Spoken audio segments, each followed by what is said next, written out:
요한복음 강해 125번째 시간입니다. 지난 주일은 빌라도에게 고난을 받으사라고 하는 제목으로 말씀을 드렸습니다.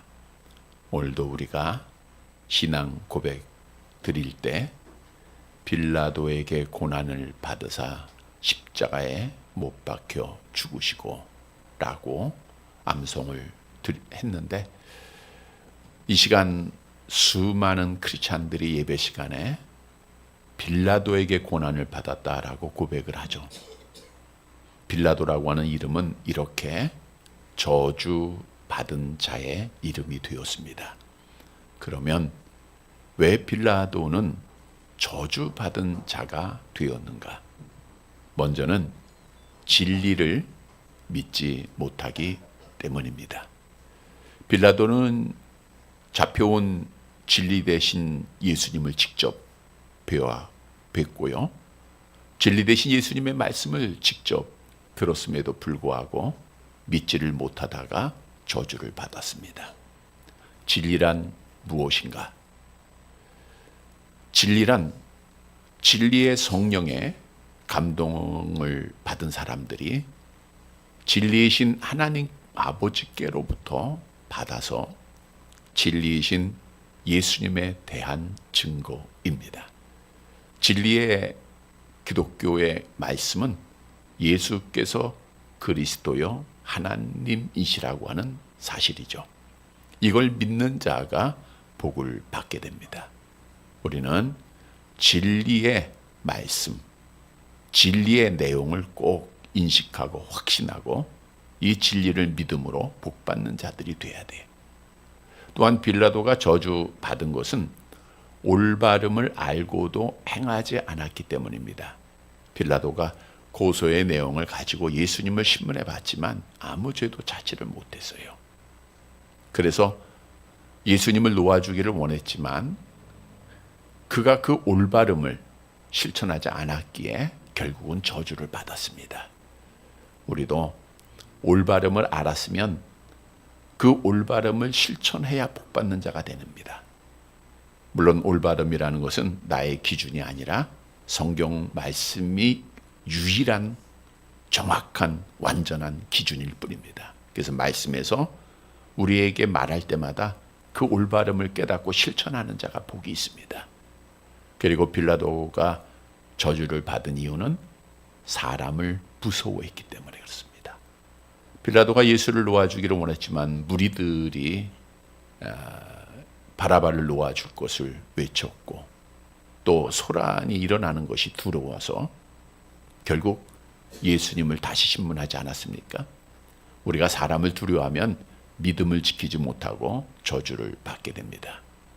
오직 몸은 죽여도 영혼은 능히 죽이지 못하는 자들을 두려워하지 말고 오직 몸과 영혼을 능히 지옥에 멸하실 수 있는 여호와 하나님을 두려워하는 것이 참된 믿음입니다. 주셨던 말씀을 잘 기억하고 빌라도가 왜 저주를 받았는가, 그 이유를 묵상하면서 우리는 복받은 자의 삶으로 하나님께 영광을 돌리고 마지막 날 약속대로 복받는 사랑하는 성도들이 되시기를 다시 한번 주님의 이름으로 간절히 바랍니다. 여러분, 예수님께서는 기독교의 신앙을 가진 자들이 가야 할 길을 좁은 길로 비유하셨죠. 우리 마태복음 7장 14절 말씀 보도록 하겠습니다. 함께 봅니다. 생명으로 인도하는 문은 좁고 길이 협착하여 찾는 자가 적음이라. 좁고 길이 협착하다. 많은 사람이 들어올 수 없는 길이고요. 또 협착하다는 것은 매우 좁은 길입니다. 그리고 그 길은 점점 좁아진다는 의미가 있어요. 그래서 우리가 예수를 믿고 신앙생활 할 때는 좀 더 넓은 길이었는데 계속해서 하다 보니까 점점 좁아지는, 점점 어려워지는 것을 우리 스스로 느끼고 있습니다. 그래서 예수님께서도 너희가 나를 따라오려거든 자기를 부인하고 날마다 제 십자가를 지고 나를 따를 것을 말씀하셨습니다. 좁은 길을 가라, 십자가를 져라, 자기를 부인하라. 이 모든 것들은 결국에 고난을 의미하고 있는 겁니다. 다시 말하면 기독교의 신앙이라고 하는 것은 고난이 있고 박해가 있고 억울한 일을 당하고 답답한 일을 당하고 아픔이 있고 실패가 있고 절망이 있다는 거예요.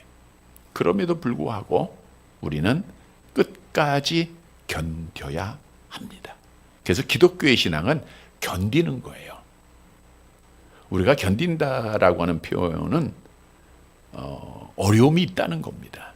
마치 다니엘의 세 친구가 풀무불에 던짐을 받았을 때를 견딘다고 표현을 해요. 다니엘이 사자굴에 던져졌을 때 견딘다라고 표현을 하죠. 뭐 집에서 따뜻한 방에서 누워서 좋은 음식 먹으면서 텔레비 보면서 나 잘 견디고 있다 이렇게 표현 안 하죠. 그건 즐기는 거예요. 견디는 것은 어려움을 이겨나가야 돼요. 그래서 성경도 기독교의 신앙을 갖고 정말 그 좁은 길에서 십자가의 길에서 견디는 자에게 복을 약속하고 있죠. 우리 히브리서 10장 36절 함께 봅니다. 너희에게 인내가 필요함은 너희가 하나님의 뜻을 행한 후에 약속하신 것을 받기 위함이라. 인내가 필요한다는 것은 견딘다는 거예요.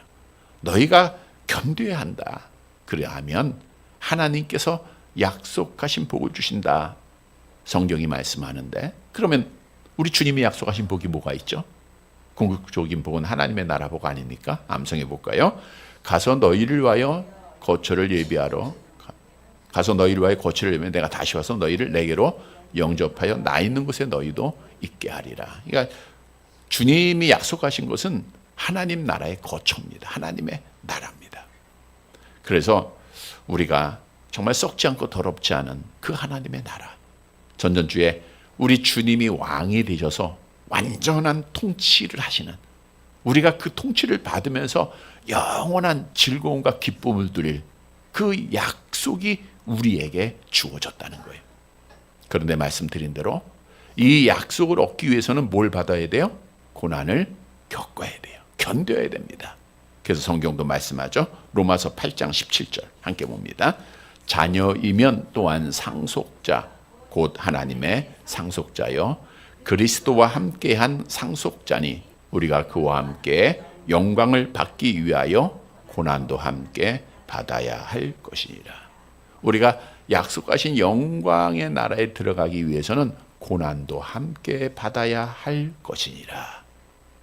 우리가 고난을 견디고 약속하신 복을 받는 살아가는 여러분들이 되시기를 축복드립니다. 오늘 본문의 말씀은 하나님의 자녀들이 마지막까지 견디고 약속하신 복을 받기 위해서 어떻게 해야 할 것인가에 대한 답을 주고 있습니다. 오늘 말씀을 잘 듣고 잘 견뎌서 정말 어렵고 힘들지만 아프고 우리가 절망스러운 어떤 우리의 모습일지라도 잘 견뎌서 우리가 끝까지 믿음 지키고 승리해서 약속하신 복을 받는 사랑하는 성도들이 되시기를 간절히 바랍니다. 첫째 대지로 약속하신 복을 받으려면 하나님을 기쁘시게 해드려야 됩니다. 본문 1절 말씀 보도록 할게요. 같이 봅니다. 이에 빌라도가 예수를 데려다가 채찍질 하더라. 빌라도가 지난주에 예수님의 1차 신문을 하고 아무 죄도 찾지 못하고 예수를 놓아주기를 원했잖아요. 그런데 백성들이 소리치자 다시 예수님을 데리고 이제 관정 안으로 들어가게 됩니다. 관정 안에 들어가자마자 오늘 본문에 보니까 예수를 데려다가 채찍질을 해요. 당시의 채찍질은 가죽끈에 납덩이가 붙어 있고 날카로운 못이 붙어 있고 뼈 조각이 붙어 있는 채찍이에요. 그 채찍으로 내리칠 때마다 당연히 살점이 떨어져 나가겠죠. 그래서 당시에는 십자가에 처형되는 자가 채찍을 맞고 그리고 처형대로 갔거든요. 근데 그 채찍에 맞다가 너무 피를 많이 흘려서 나무에 달리기 전에 죽었던 자들이 있다는 기록이 있어요. 물론 우리 예수님은 33살이니까 젊었으니까 감당하겠지라고도 생각할 수 있지만 사실 이사야서의 말씀을 보면 우리 예수님은 흠모할 만한 것이 없는 약한 육신을 가지고 계셨습니다. 그리고 우리가 계속 말씀을 드렸던 대로 예수님이 그 전날 밤을 지새지 않았어요. 그러니까 지친 몸이에요. 그에게 채찍질을 가할 때 우리 예수님이 많은 피를 흘리십니다. 자, 그런데 여기서 우리가 묵상해야 할 것은 왜 빌라도는 아직 사형을 언도하지 않았어요. 사형 선고 전에 예수님을 채찍질했는가라고 하는 문제입니다. 다음 절의 내용과 연관을 시켜보면 빌라도는 예수님을 신문하고 죄를 찾았어요? 못 찾았어요? 못 찾아요. 그러니까 그에게는 올바름을 알고 놓아주고 싶은 마음이 있었던 거예요. 그래서 자기 생각으로는 예수라고 하는 이 사람을 채찍질해서 그 피나는 모습, 그 고통스러운 모습을 무리들이 보면 조금 만족할 수 있지 않을까? 다시 말하면 그 무리들의, 백성들의, 유대인들의 마음을 만족시키기 위해서 채찍질을 했다는 거예요. 그러나 결국 사람의 마음을 만족시키고자 했던 빌라도의 생각은 어긋났죠. 백성들이 만족을 못했죠. 결국 그는 저주받은 거예요. 그래서 오늘 본문에서 우리에게 주는 교훈이 있습니다. 우리가 사람을 만족하고 사람 앞에 기쁨을 주기 위한 신앙생활을 한다고 하면 결코 믿음을 못 지켜요. 백성들의 마음을 절대로 만족시킬 수도 없습니다. 저 사람에게 5만 원을 주면 만족할 것 같죠? 그럼 10만 원 원해요. 10만 원 주면 만족하죠? 100만 원 원합니다. 만족할 것 같아요? 또 1000만 원 원해요. 이게 사람의 욕심이에요. 타락한 인간의 본성입니다. 즉 우리는 사람의 마음을 절대로 만족시킬 수 없어요. 그럼에도 불구하고 사람의 마음을 만족시키고 사람을 기쁘게 하려고 하면 우리는 따라서 믿음을 지키지 못한다라고 하는 사실입니다. 그런데 오늘날 우리 교회 안에는 가장 지혜로운 성도가 누군지 아십니까? 여러분들이 특히 이제 젊은이들이 그런 생각을 많이 해요. 참 지혜롭게 신앙생활 하자. 그게 뭐냐? 하나님도 만족시키고 세상도 만족시키자는 거예요.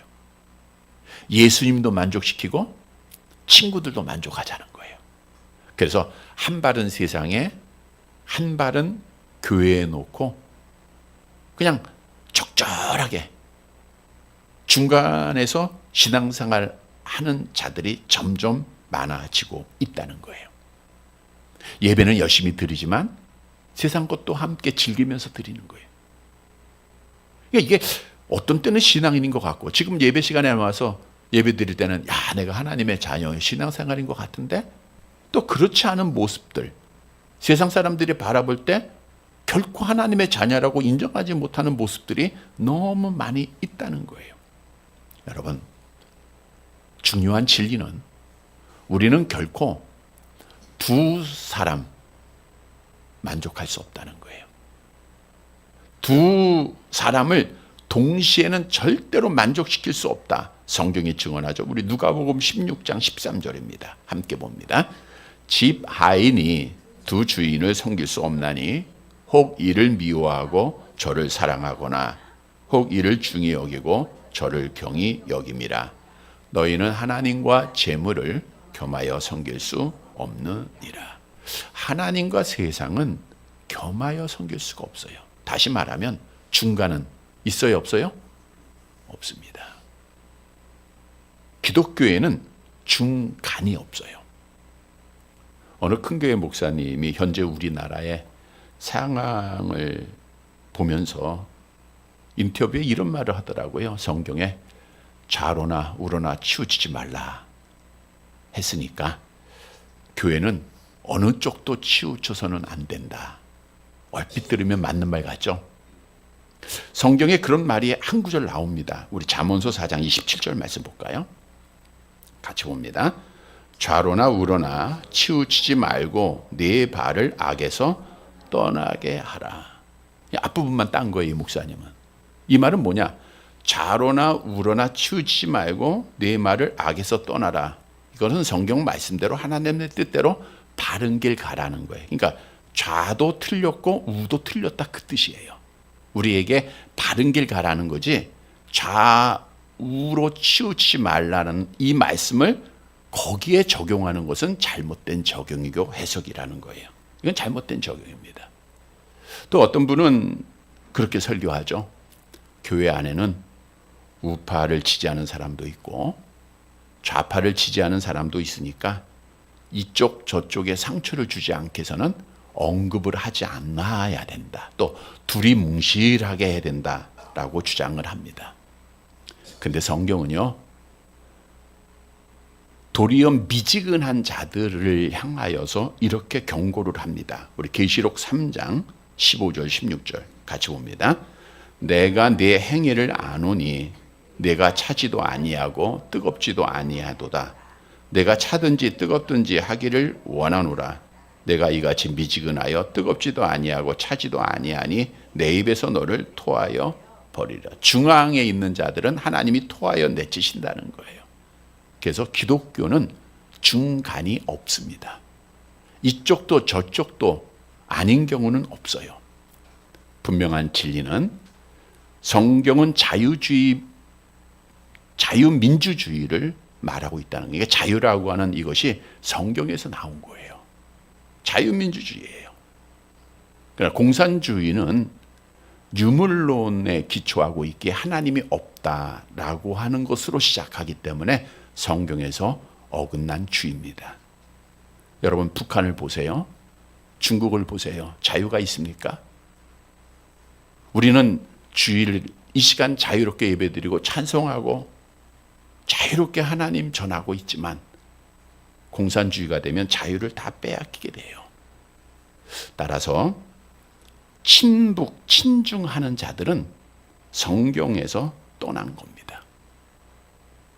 이거는 절대로 있을 수 없는 일이에요. 우리 기독교가 그걸 인정해서는 안 됩니다. 중국 공산당이 100주년이 몇 년 전에 3년 전인가 있었죠. 2022년도에 100주년 기념식을 합니다. 근데 그 기념식 현장에 그 비밀이라는 게 없으니까 더불어민주당 당기가 거기에 꽂혀 있어요. 이걸 뭘 어떻게 설명해야 됩니까?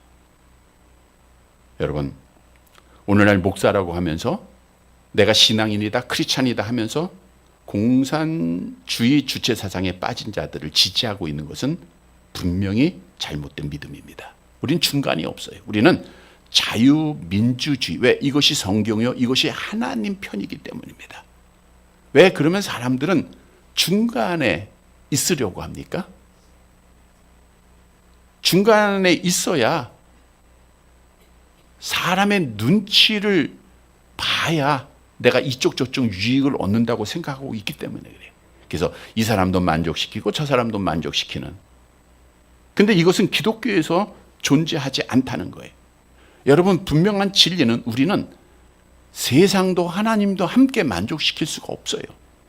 우리가 기쁘게 해야 할 분은 하나님밖에 없음을 성경이 말씀하죠. 우리 갈라디아서 1장 10절 암송해 볼까요? 이제 내가 사람들에게 좋게 하랴 하나님께 좋게 하랴 사람들에게 기쁨을 구하랴. 내가 지금까지 사람들의 기쁨을 구하는 것이었다면 그리스도의 종이 아니니라. 사람을 만족시키고 사람을 기쁘게 하는 자는 그리스도의 종이 아니. 오늘 빌라도가 그런 사람이에요. 빌라도는 하나님이 없으니까 세상 사람들을 만족시키기 위해서, 또 죄도 찾지 못했으니까 예수님도 어느 정도 만족시키기 위해서 행했던 거예요. 그러니까 믿음을 못 지키죠.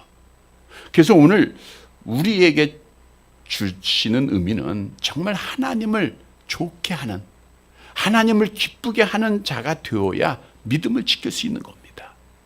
그러면 하나님을 좋게 기쁘게 한다고 하는 것은 무엇을 의미하고 있죠? 먼저는 우리가 자녀가 부모를 기쁘게 한다, 좋게 한다라는 것, 제자가 스승을 기쁘게 한다라는 것은 그 뜻에 따라 행하는 거예요.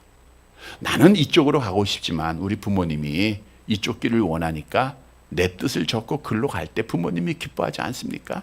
마찬가지예요.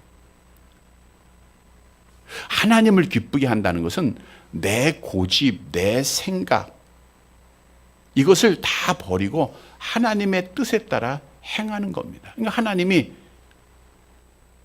좋아하는 것 하면 돼요. 하나님이 예배 좋아하시죠? 예배 드리면 됩니다. 하나님이 기도하는 거 좋아한다? 하면 되는 거예요. 하나님이 전도하는 거 좋아하시잖아요? 해야 돼요. 우리가 잘 아는 대로 베드로라고 하는 제자가 예수님을 3번씩이나 부인하지 않았습니까? 왜요? 자기를 사랑했어요. 자기를 지켜야 되기 때문에. 그러다가 성령 받은 이후에 180도 변하는데 그가 하나님이 좋아하시는 일, 주님께서 좋아하시는 일을 알았기에 복음을 전하는 거예요. 복음을 전하다가 공회요원들에게 잡혀가지 않습니까? 예수의 이름으로 아무 일도 하지 말라 하였을 때 베드로가 고백한 말씀이 우리에게 귀한 교훈을 주고 있는 말씀 잘 알고 있죠. 우리 사도행전 4장 19절 같이 봅니다. 베드로와 요한이 대답하여 이르되 하나님 앞에서 너희 말을 듣는 것이 하나님의 말씀을 듣는 것보다 옳은가 판단하라. 하나님이 좋아하는 일이니까 세상 두려워하지 않아요. 그래서 끝까지 믿음 지키고 복 받는 자가 됐잖아요.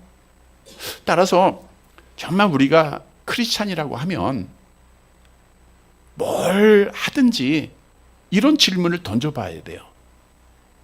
내가 지금 뭘 하려고 할 때, 야, 이 일이 하나님이 기뻐하실까? 아니면 나에게 좋은 일일까? 아니면 사람 앞에 기쁨이 되는 일일까? 어떤 일을 결정하기 전에 이 결정이 우리 하나님이 좋아하실까? 아니면 사람이 좋아하는 일일까? 어디를 가기 전에 여러분이 생각을 해야 돼요. 내가 거기를 가는 것이 정말 하나님 앞에 기쁨이 될까? 아니면 사람 앞에 기쁨이 되는 일일까? 내가 누구를 만날 때 이 사람을 만나는 것이 하나님 앞에 기쁨이 될까? 아니면 나에게 기쁨이요 사람 앞에 기쁨이 될까? 늘 우리는 이것을 고민해야 됩니다. 이게 기독교의 신앙생활에 그러니까 힘든 거예요. 우리는 하나님이 기뻐하는 일, 여기에 답을 찾았으면 그걸 행하면 됩니다. 그럼 하나님이 좋아하세요. 또 하나님 앞에 기쁨이 된다는 것은 모든 영광을 하나님 앞에 돌려드리라는 거예요.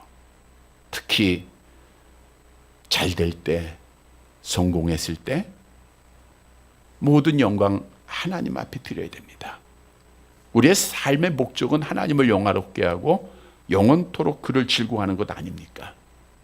영광을 하나님께 돌리면요 믿음 지키는 거예요. 얼마 전 미국의 그 길거리에서 싸우는 게 있어요. 길거리, 그러니까 스트리트 파이팅이라고 해가지고 그런 경기가 있는데 우리나라 고3 학생이에요. 미국 학생이 아니라 그 급에 플라이급이죠. 거기서 미국 선수와 붙어서 우승을 하고 그가 챔피언이 됐어요. 근데 5라운드 경기를 하는데 얼마나 지쳤겠습니까? 근데 이 학생이 이기자마자 무릎을 탁 꿇어요. 하나님께, 그러니까 영어는 못하니까 하나님께 영광을 돌립니다. 아멘! 하고 큰 소리를 치는데 참 우리가 같은 신앙을 가진 자로서 너무 감격이 되더라고요. 물론 이러한 일들을 우리가 방송을 통해서도 많이 보고는 있죠. 그러면 그것이 나의 삶에는 어떻게 적용이 됩니까? 정말 내가 모든 영광, 하나님의 영광 가로채지 않고 모든 영광 하나님께 돌리는가? 여러분, 우리가 하나님께 영광 돌릴 때 하나님이 얼마나 좋아하시겠습니까? 이거 당신의 은혜입니다. 하나님이 기뻐하실 거 아니에요. 그래야 믿음 지키는 겁니다.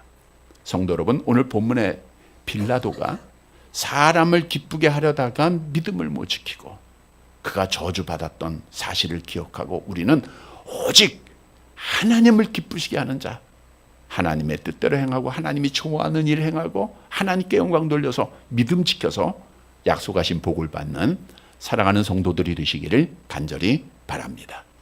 두 번째로 약속하신 복을 받기 위해서는 예수님의 고난을 감사해야 됩니다. 본문 2절 말씀 보도록 할게요. 같이 봅니다. 군인들이 가시나무로 관을 엮고 그의 머리에 씌우고 자색 옷을 입히고. 당시 왕이 권세와 영광을 상징하는 왕관을 쓰지 않았습니까? 그러니까 예수님이 유대인의 왕이라 했으니까 군인들이 예수님을 조롱하기 위해서 지금 하는 거예요. 가시로 만든 면류관을 예수님에게 씌우죠. 금으로 만든 면류관이 아니라 가시로 만든 면류관이에요. 뾰족하죠. 가시로 면류관을 쓸 때 그 가시에 의해서 살점이 파고들고 머리에서 피가 줄줄 흐릅니다. 자색 옷을 입혔다는 것은 자색이 당시에 황제가 입었던 옷인데 예수님이 왕이라고 하니 그 황제가 입었던 옷은 못 입히고 그 붉은색 계통의 옷을 예수님에게 입힌 거예요. 그리고 어떻게 모욕을 했죠? 3절 함께 봅니다. 앞에 가서 이르되 유대인의 왕이요 평안할지어다 하며 손으로 때리더라. 앞에 가서. 이 말의 뜻은 로마 군인들이 줄을 서서 예수님 앞에서 차례대로 예수님의 뺨을 또 이렇게 손바닥으로 때렸다. 그러니까 모욕을 줬다라는 것이죠. 그리고 말로써도 또 조롱을 합니다. 유대인의 왕이여 평안할지어다. 여러분, 왜 하나님이신 예수님께서 로마 군인들에게 이런 조롱과 멸시를 받았습니까? 로마 군인들은 자기들의 생각에 의해서 예수님을 조롱하는 의미에서 이렇게 행했지만 사실 이 모습은 구약에 예언된 성취예요. 우리 예수님이 그렇게 될 것이다라고 말씀을 했어요. 그런데 왜 그 모욕과 고난과 조롱을 당하셨는가? 이사야서 53장 4절 내려가 볼게요. 답을 주고 있죠. 같이 봅니다. 그는 실로 우리의 질고를 지고 우리의 슬픔을 당하였거늘 우리는 생각하기를 그는 징벌을 받아 하나님께 맞으며 고난을 당한다 하였도다. 우리가 각기 제 길로 가서 죄를 범했는데 그 죄를 하나님 아버지께서 누구에게 담당시키셨어요? 예수님에게 담당을 시키신 거예요. 그래서 예수님이 내 죄를 대신 지셨기에 조롱을 당하고 멸시를 당하셨던 겁니다. 다시 말하면 우리 예수님이 그 조롱과 멸시와 피를 흘려주심으로 죄인이었던 내가 의인되었고 사탄의 자녀였던 내가 하나님의 자녀가 되었고 지옥에 가야 할 자가 하나님의 나라를 상속받는 자가 되었다는 거죠. 베드로전서 2장 24절입니다. 함께 봅니다. 친히 나무에 달려 몸으로 우리 죄를 담당하셨으니 이는 우리로 죄에 대하여 죽고 의에 대하여 살게 하려 하심이라. 그가 채찍에 맞음으로 너희가 나음을 입었도다. 디도서 3장 7절 계속 봅니다. 우리로 그의 은혜를 힘입어 의롭다 하심을 얻어 영생의 소망을 따라 상속자가 되게 하려 하심이라. 그의 은혜로 우리 예수님이 내 대신 조롱받으시고 피 흘리심으로 그 은혜로 우리가 하나님의 나라를 상속받게 된 거예요. 그런데 잘 아는 대로 천국을 약속받았다고 해서 우리가 바로 천국에 들어가는 것이 아니라 하나님이 부르실 때까지 이 악한 영이 지배하는 세상에서 살아야 돼요. 근데 악한 영은 교회를 미워하고 성도들을 미워하는 거 당연하지 않습니까? 그러다 보니까 우리에게는 좁은 길이 있고 고난의 길이 있고 아픔이 있는 거예요. 다시 말하면 끝까지 견뎌야 되는 거예요. 그러면 어떻게 우리가 그 많은 어려움과 정말 아픔, 실패, 병 이런 것부터 견딜 수 있습니까? 오늘 답을 주고 있어요. 예수님께서 나를 위해서 조롱을 받으시고 피 흘리신 그 은혜를 기억하고 감사하면 된다는 거예요. 다시 말하면 감사하면 어떤 일이 있어도 믿음 지키게 된다는 거예요. 이게 오늘 우리에게 주시는 교훈입니다. 악한 영은 우리를 넘어뜨리기 위해서 수많은 올무를 놓죠. 실패하게 하고 잃게 하고 억울한 일 당하게 하고 사고를 갖게 하고 불치의 병도 주고 어떻든 우리를 절망에 빠뜨리기 위해서 수많은 올무를 놔요. 근데 우리가 연약한 인간이다 보니 어려운 일을 당하면 먼저 나오는 게 뭐예요? 하나님 왜 그러십니까? 내가 하나님 얼마나 사랑하는데, 내가 얼마나 지금 믿음을 지켰는데 왜 나에게 이러한 고난, 이러한 아픔, 이러한 병을 주십니까? 누구라도 원망할 수 있어요. 이건 당연한 거예요. 그런데 중요한 것은 원망의 결과는 뭐예요? 멸망이에요. 우리 잘 알고 있죠? 고린도전서 10장 10절 같이 봅니다. 그들 가운데 어떤 사람들이 원망하다가 멸망시키는 자에게 멸망하였나니 너희는 그들과 같이 원망하지 마라. 원망은 멸망이에요. 그러니까 어떻게 해야 돼요? 원망할 수 있죠. 바로 바뀌어져야 돼요. 감사로 바뀌어져야 됩니다. 감사하면 어떤 고난도, 어떤 병도, 어떤 아픔도 이길 줄 믿으시기를 바랍니다. 내가 지금 죽어도 어디 가요? 천국 가는데 뭘 못 이겨요? 지금 조금 아픈 거, 조금 불편한 거, 조금 안 된 거, 이거 아무것도 아니잖아요. 그래서 정말 신앙을 가진 자들은 사고를 당하고 전신불수가 되어도 하나님을 찬양하지 않습니까? 두 다리를 잃어도 하나님 앞에 영광을 돌리고 있지 않아요? 여러분, 끝까지 견디는 거예요. 감사하면 견디는 겁니다. 그 중에서도 모든 것이 하나님의 은혜지만 오늘 본문의 말씀, 예수님이 나의 죄를 지시고 조롱당하시고 피 흘려주셨다는 그 은혜, 이 은혜만큼은 우리가 잊지 말아야 돼요. 성경도 감사하는 자에게 구원을 약속합니다. 시편 50편 23절 암송해 볼까요? 감사로 제사를 드리는 자가 나를 영화롭게 하나니 그의 행위를 옳게 하는 자에게 내가 하나님의 구원을 보이라. 그래서 우리 성도는 어떻게 해야 돼요? 암송합니다. 범사에 감사하라. 이것이 그리스도 예수 안에서 너에게 행하신 하나님의 뜻이라. 여러분, 불평 원망이 나오면 지옥을 경험하게 됩니다. 그게 지옥이에요. 그게 지옥 가면은 누구 때문에 이게 원망 불평밖에 없어요. 근데 천국은 뭐예요? 감사해요. 그럼 뭐 해야 돼요? 감사해야 돼요. 감사하면 이 땅에서도 천국이요 영원한 약속한 복을 받습니다. 성도 여러분, 다른 건 몰라도 우리 주님의 그 고난, 주님의 피 흘려주심, 주님의 조롱당하심, 이 은혜 잊지 말고 늘 감사만 하십시다. 그래서 믿음 지켜서 약속대로 복받는 성도들 되시기를 간절히 바랍니다. 세 번째로 약속하신 복을 받기 위해서는 첫 믿음을 지켜야 돼요. 본문 4절 말씀 보도록 할게요. 같이 봅니다.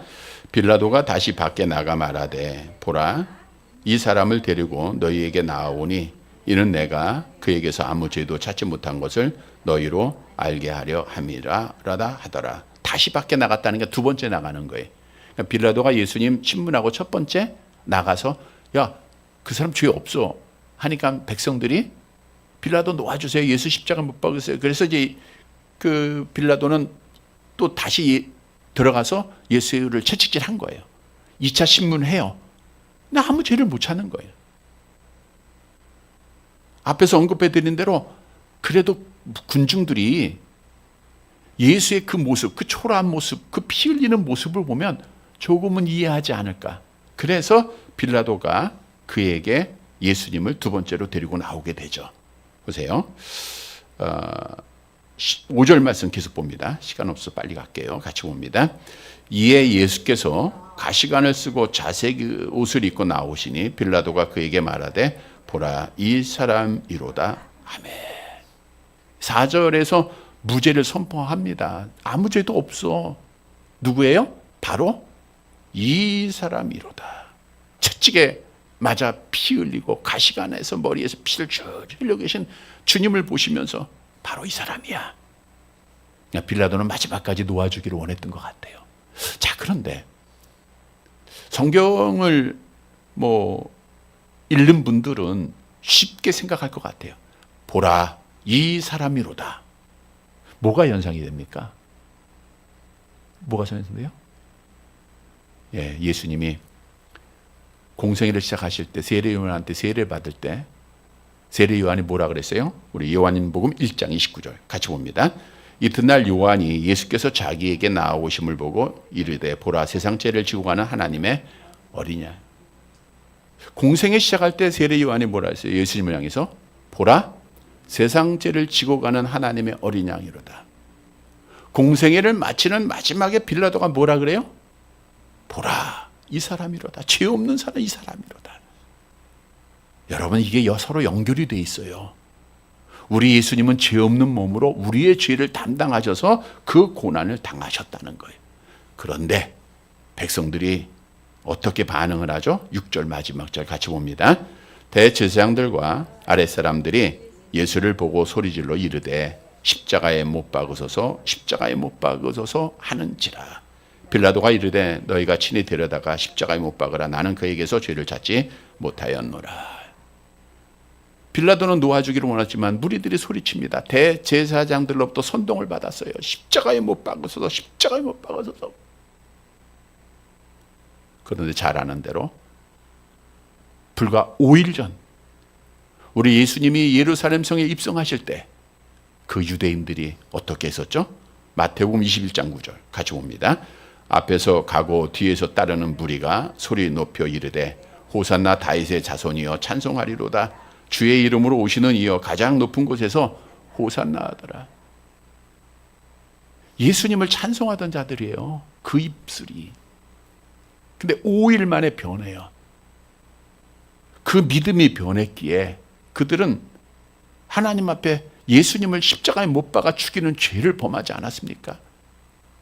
실패를 경험한 자들이 되지 않았습니까? 여러분 우리에게 주는 교훈이에요. 우리도 마지막까지 믿음을 지키고 약속하신 복을 받기 위해서는 믿음 변하지 말아야 된다는 거예요. 믿음 지켜야 된다는 거예요. 믿음 지켜. 사실 없었을 때, 아플 때, 힘들 때, 안 될 때는 누가 보여요? 하나님만 보여요. 그러니까 하나님 앞에 그냥 열심히 기도합니다. 근데 가진 것이 많아지다 보면, 손에 쥔 것이 많아지다 보면 그만큼 하나님이 안 보여요. 그래서 오늘날 우리가 정말 옛신앙, 첫사랑을 버린 자들이 너무 많습니다. 하나님 앞에 더 가까이 가야 함에도 불구하고 점점 멀어지는 거예요. 한번 생각해 보세요. 나의 예배, 나의 기도 시간, 나의 말씀 보는 시간, 이게 점점 많아져야 되는데 여러분 어때요? 점점 뒤처지고 있잖아요. 그래서 주님이 그런 말씀하세요. 계시록 2장 4절 첫 믿음을 잃어버린 에베소 교회를 책망하셨죠? 같이 봅니다. 그러나 너를 책망할 것이 있나니 너의 처음 사랑을 버렸느니라. 첫사랑 버리면 책망받습니다. 그래서 우리는 어떻게 해야 될 것인가? 계시록 2장 5절 계속 봅니다. 그러므로 어디서 떨어졌는지를 생각하고 회개하여 처음 행위를 가지라. 만일 그리하지 아니하고 회개하지 아니하면 내가 네게 가서 내 촛대를 그 자리에서 옮기리라. 회개해야 돼요. 회개는 어디서 떨어진가를 생각하라. 지적인 회개, 죄를 버리고 아파하는 정적인 회개, 그리고 돌아서는 회개입니다. 첫 믿음으로 완전히 회복해야 돼요. 안 하면 제거해버리겠다, 밀어버리겠다 우리 주님이 경고하고 있어요. 지금까지 신앙생활한 것이 다 헛된 것이 돼요. 첫 믿음 잊어버리면. 그래서 우리는 첫 믿음, 감격, 감사, 헌신, 예배 다 회복해야 됩니다. 성경을 회복하는 자에게 하나님께서 새로운 날을 약속하고 있고요. 회개하는 자에게 하나님께서 재앙을 내리지 않을 것을 약속합니다. 성도 여러분, 우리는 첫 믿음, 첫사랑 늘 기억하고 이거 꼭 지켜서 약속대로 하나님 앞에 복을 받는 자들이 되시기를 간절히 바랍니다. 말씀을 정리해 드립니다. 여러분, 하나님께서는 예수께서 그리스도이심을 믿는 자들에게 뭘 약속해 줬어요? 천국을 약속하셨어요. 그러니까 우리는 늘 천국 바라봐야 돼요. 그런데 이 약속하신 복을 얻기 위해서는 이 땅에서 고난을 당해야 돼요. 고난을 당한다는 것은 마귀의 시험이 있다는 겁니다. 아픔이 있고 병이 있고 수많은 어려움이 있어요. 그래서 우리가 끝까지 견뎌야 합니다. 성도 여러분, 마지막까지 견디고 복을 받기 위해서는 어떻게 해야 할 것인가? 먼저는 하나님을 기쁘시게 하는 자가 돼야 돼요. 하나님만 기쁘게 하면 믿음 지킵니다. 사람 기쁘게 하려니까 믿음을 못 지키는 거예요. 사람 기쁘게 하려니까 주의를 성숙 못하는 거예요. 두 번째로는 감사해야 돼요. 우리 주님의 피, 주님의 그 조롱, 누구 때문이에요? 나 때문에. 이거 감사하면 믿음 지키는 거예요. 원망하지 말아야 돼요. 첫 믿음을 회복해야 됩니다. 사랑하는 성도 여러분, 오늘 주신 말씀을 꼭 기억하고 우리가 정말 하나님 앞에 믿음 지키고 하나님 기쁘시게 해드리고 감사해서 하나님의 약속대로 영원한 복을 받는 사랑하는 성도들이 되시기를 주님의 이름으로 간절히 바랍니다.